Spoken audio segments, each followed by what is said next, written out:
shugaban mawakan arewa Alhaji Kedi kenan zai yi bayanin shi.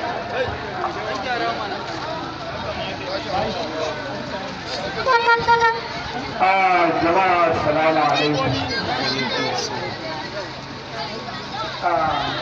Zan ce na farko dai wannan arewa Islamic Youth Artists Association of Nigeria. Zan ce mun gode ma Allah da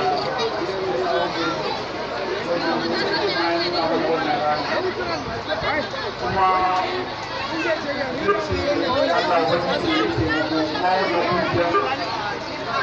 Allah ubangiji ya sa mata albarka.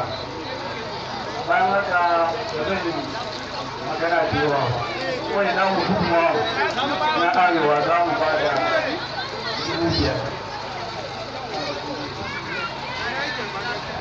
Shugaban mawakan arewa Musical Artists Association mai wakiltar jihohi 19 ya ce ba za su yi magana da yawa ba amma sun ba da wannan kungiya naira 5,000. Sannan ya ce duk wanda yake sha'awa ya zama mawaki zai koya mai waka kyauta.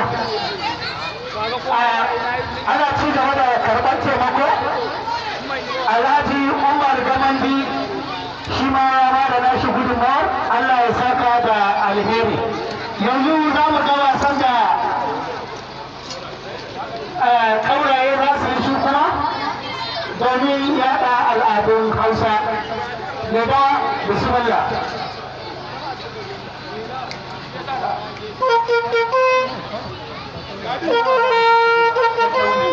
A ta hankali na